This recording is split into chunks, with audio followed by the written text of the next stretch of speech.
শ্ৰম মন্ত্ৰী ৰূপেশ গোৱালাৰ সমষ্টিত অসাৰ শ্ৰম আইন নিয়োগকৰ্তাই নামানে শ্ৰম আইন কিংবা শ্ৰম বিভাগৰ আদেশ শ্ৰম মন্ত্ৰী আৰু শ্ৰম বিভাগৰ কাষ চাপিও ন্যায় নোপোৱা চাহ শ্ৰমিকে বহিল অৱস্থান ধৰ্মঘটত এটেনশন শ্ৰম মন্ত্ৰী ডাঙৰীয়া আপোনাৰ গৃহ সমষ্টিত আপোনাৰ চাহ শ্ৰমিকৰ অলায়াথনি অৱস্থা দেখুন চাহ বাগিচাৰ মেনেজাৰে মনা নাই শ্ৰম আইন আৰু আপোনাৰ বিভাগৰ নিৰ্দেশনা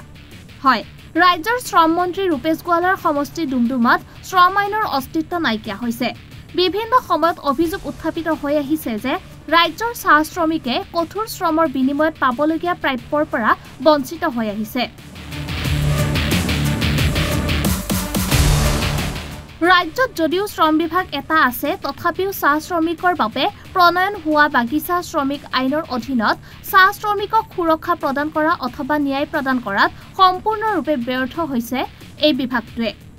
দেখা গৈছে শ্ৰম মন্ত্ৰী আৰু শ্ৰম বিভাগৰ কাষ চাপিও ন্যায় পাবলৈ সক্ষম নোহোৱা এগৰাকী চাহ শ্ৰমিকে গণতান্ত্ৰিক আন্দোলনৰ পথ বাছি ল'বলৈ বাধ্য হৈছে তেনে ঘটনা পোহৰলৈ আহিছে ডুমডুমাৰ ৰূপাই চাহ বাগিচাত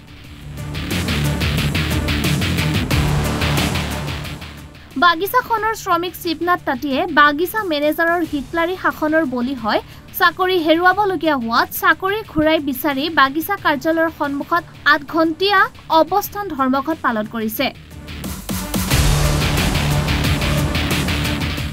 শ্ৰমিক গৰাকীয়ে অভিযোগ তোলামতে সম্পূৰ্ণ মিছা অভিযোগত অভিযুক্ত কৰি বাগিচা মেনেজাৰে তেওঁক কামৰ পৰা 13 মাহে বৰখাস্ত কৰি ৰাখিছে এই সন্দৰ্ভত ACMS ডুমডুমা শাখা কাৰ্যালয় সহকাৰী শ্ৰম আয়ুক্ত আৰু শ্ৰম মন্ত্ৰী তথা স্থানীয় বিধায়ক ৰূপেশ গোৱালাৰ কাষ চাপিও কোনো ধৰণৰ সহায় লাভ নকৰিলে শিৱনাথ তাতীয়ে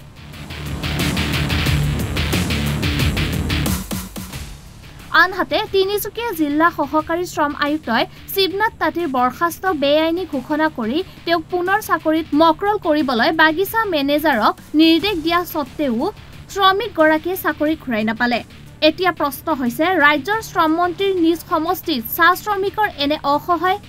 অৱস্থাই ৰাজ্যৰ চাহ শ্ৰমিকৰ প্ৰকৃত পৰিস্থিতিৰ বৰ্ণনা কৰা নাইনে অসম চাহ মজদুৰ সংঘৰো সাধাৰণ সম্পাদক শ্ৰম মন্ত্ৰী ৰূপেশ গোৱালাই চাহ শ্ৰমিকৰ ন্যায্য প্ৰাপ্য প্ৰদান কৰাৰ দূৰৰে কথা বৰঞ্চ বাগিচা কৰ্তৃপক্ষৰ হিটলাৰী শাসনৰ পৰাও শ্ৰমিকক সুৰক্ষা প্ৰদান কৰাত ব্যৰ্থ হোৱা বুলি চৰ্চা হোৱা পৰিলক্ষিত হৈছে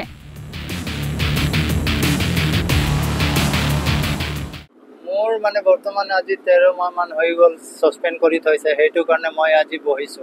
আজি যদি বহিছো মোৰ চাকৰি নাই এতিয়া ল'ৰা ছোৱালী পাপু কৰিব লাগে আজি কিমান কষ্ট পাইছো মইহে গম পাইছো হ্যাঁ কি কাৰণত আপোনাক বৰখাস্ত কৰিছে মানে কি এই মানে লোহা এটা কোনবা উঠাই ললে তাত মোক এভব আছে বুলি কৈছে মানে আছেই বুলি এভব বুলি মই তো এতিয়া মেকানিক তো এতিয়া CCTV ফুটেজৰ আগত যদি মই মেকানিক হয় মেচিনটো বনাও তেতিয়াতো মই আহিবই লাগিব মই তো আহিলে কালি যে মই সিহঁতৰ লগত আজি 4-5 বছৰ হৈ গ'ল সেই মেচিন ময়ে বনাই আছো আজি কাৰো লগত তেনেকা মোৰ হোৱা নাই ইমান হৈ গ'ল কাক জনালে মই তো বৰ্তমান যেতিয়া ফাটিলে তেতিয়া মই মানে এসিস্ট্যান্ট এটা আছে আপোনাৰ বৰখাস্ত কৰাৰ পিছত আপুনি কাক জনালে মই বৰ্তমান জনালো ACMSকো জনাইছো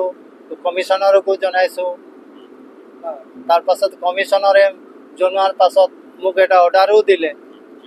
অৰ্ডাৰ দিছে যে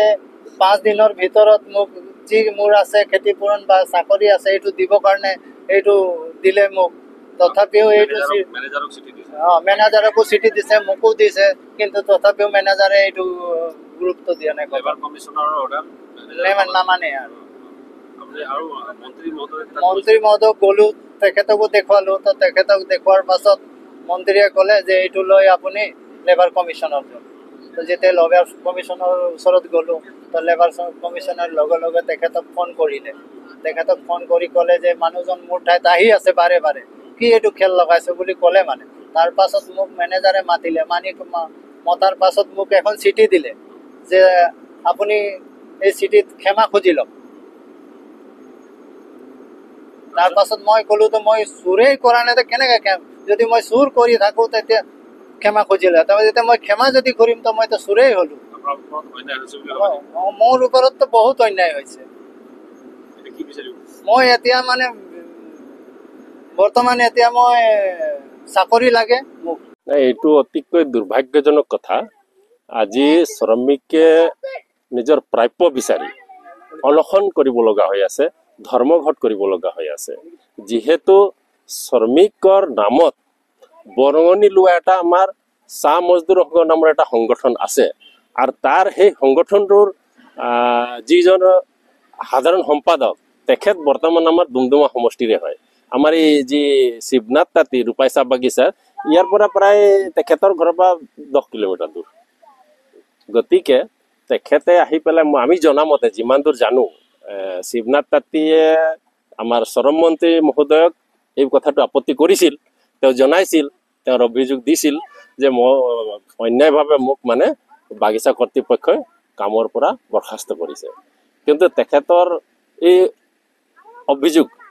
কোনো ধৰণৰ গুৰুত্ব নাপালে শ্ৰম মন্ত্ৰীগৰাকীৰ ওচৰত। তেখেত একচুৱেলি শ্ৰম মন্ত্ৰী হিচাপে নকৰিলেও এজন চাহ শ্ৰমিকৰ নেতা হিচাপেও অলপ কৰিব লাগিছিল, কিন্তু কোনো ফালৰ পৰা তেখেত সঁহাৰি নজনালে। আজি উপায়হীন হৈ তেখেতে মানে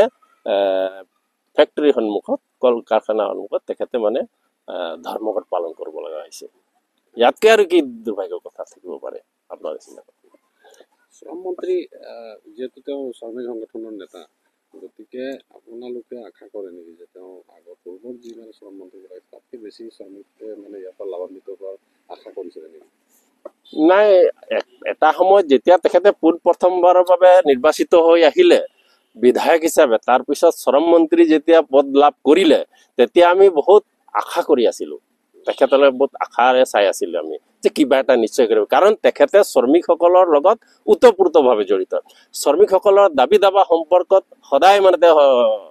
সজাগ হৈ থাকে। তেখেতে ইতিমধ্যে বিধায়ক হোৱাৰ আগমুহূৰ্তত তৰ্জন গৰ্জনো কৰিলে শ্ৰমিকক লৈ পেলাই। গতিকে আমি ভাবিছিলো যে তেখেতে মানে যথেষ্ট শ্ৰমিকক সকাহ দিব বুলি, কিন্তু তাৰ ওলোটাহে স্বৰূপ দেখা গৈছে। এতিয়া আপোনালোকে নিৰাশ হৈছে নেকি? নিৰাশ হৈছো, অতিকৈ নিৰাশ হৈছো, আৰু তেখেতৰ পৰা আমি আশা কৰিব নোৱাৰো। মানে এইটো আপোনাৰ মানে মেনেজাৰক ক'বলৈ গ'লে আৰু শ্ৰম আইনটো নেমানে, শ্ৰম আইন পৰা মানে শ্ৰমিকৰ পৰা বঞ্চিত কৰি ৰাখে, তেনেকুৱা কিছুমান বহুতেও আছে। পাবলগীয়া বস্তু নিদিয়ে, আজি দিব লাগে আপোনাৰ 2 বছৰৰ পাছত দিব, তেনেকৈ বহুত ৰকম হৈ আছে। আগতে আমি আৰু আপোনালোকৰ যোগেদিও মানে জনাইছোঁ যে এইটো দিব লাগে, এইটো হ'ব লাগে, কিন্তু ক'ত খালি কথা পাতোঁ, কথাতে সময়টো পাৰ হয় আৰু তেনেকৈ হৈ আছে। আৰু